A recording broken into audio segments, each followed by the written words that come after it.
I know the forces that divide us are deep and they are real. But I also know they are not new.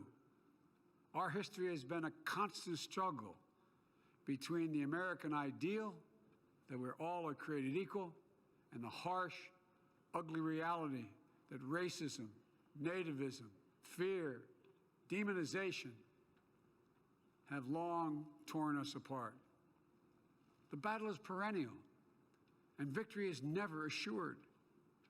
Through Civil War, the Great Depression, World War, 9/11, through struggle, sacrifice, and setbacks, our better angels have always prevailed. In each of these moments, enough of us have come together to carry all of us forward.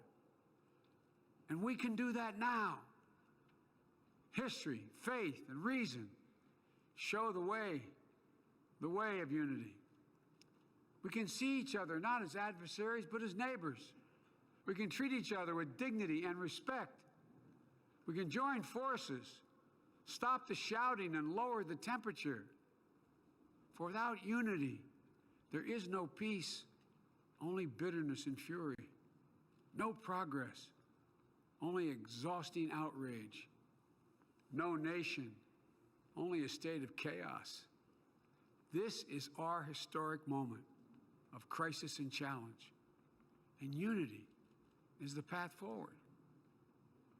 And we must meet this moment as the United States of America. If we do that, I guarantee you we will not fail. We have never, ever, ever, ever failed in America when we've acted together. And so today, at this time, in this place, let's start afresh, all of us. Let's begin to listen to one another again, hear one another, see one another, show respect to one another. Politics doesn't have to be a raging fire, destroying everything in its path. Every disagreement doesn't have to be a cause for total war. And we must reject the culture in which facts themselves are manipulated and even manufactured.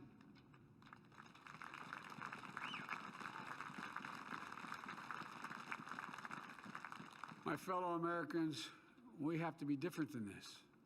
America has to be better than this. And I believe America is so much better than this. Just look around. Here we stand in the shadow of the Capitol Dome, as was mentioned earlier, completed amid the Civil War, when the Union itself was literally hanging in the balance. Yet we endured. We prevailed. Here we stand, looking out on the great mall where Dr. King spoke of his dream. Here we stand where 108 years ago, at another inaugural, thousands of protesters tried to block brave women marching for the right to vote. And today, we mark the swearing in of the first woman in American history elected to national office, Vice President Kamala Harris. Don't tell me things can't change. Here we stand across the Potomac from Arlington Cemetery, where heroes who gave the last full measure of devotion rest in eternal peace. And here we stand, just days after a riotous mob thought they could use violence to silence the will of the people, to stop the work of our democracy, to drive us from this sacred ground. It did not happen. It will never happen. Not today, not tomorrow, not ever. Not ever.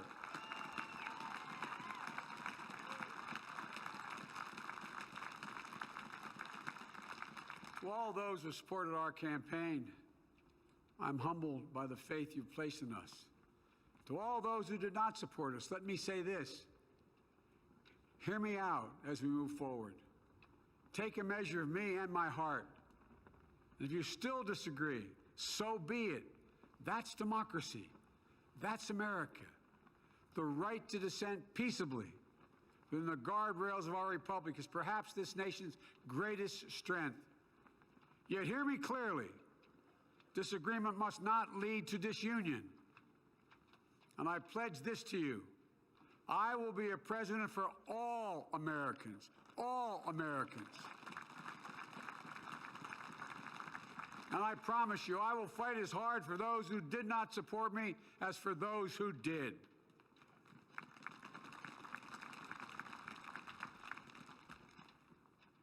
Many centuries ago, St. Augustine, a saint of my church, wrote that a people was a multitude defined by the common objects of their love. Defined by the common objects of their love. What are the common objects we as Americans love that define us as Americans? I think we know. Opportunity, security, liberty, dignity, respect, honor, and yes, the truth. Recent weeks and months have taught us a painful lesson. There is truth and there are lies. Lies told for power and for profit. And each of us has a duty and a responsibility as citizens, as Americans, and especially as leaders. Leaders who have pledged to honor our Constitution and protect our nation, to defend the truth and defeat the lies. Look, I understand that many of my fellow Americans view the future with fear and trepidation. I understand they worry about their jobs. I understand, like my dad, they lay at bed at night, staring at the ceiling, wondering, can I keep my health care? Can I pay my mortgage? Thinking about their families, about what comes next. I promise you, I get it. But the answer is not to turn inward, to retreat into competing factions, distrusting those who don't look like you, or worship the way you do, or don't get their news from the same sources you do. We must end this uncivil war that pits red against blue, rural versus urban, or rural versus urban, conservative versus liberal.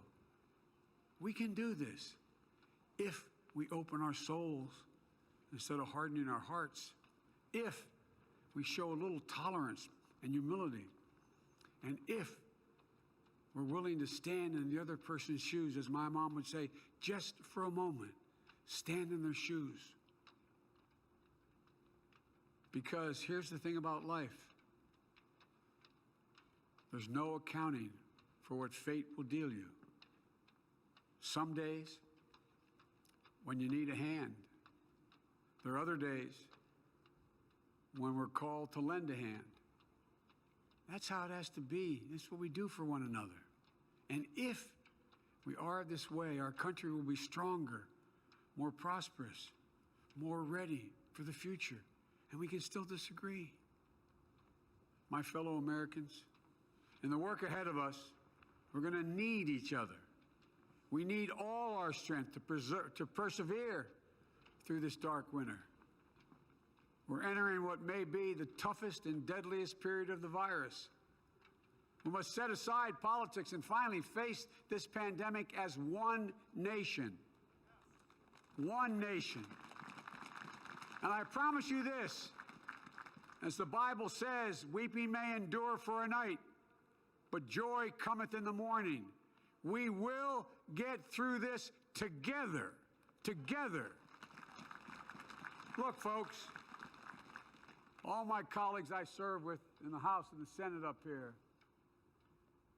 we all understand the world is watching all of us today. So here's my message to those beyond our borders. America has been tested, and we've come out stronger for it. We will repair our alliances and engage with the world once again.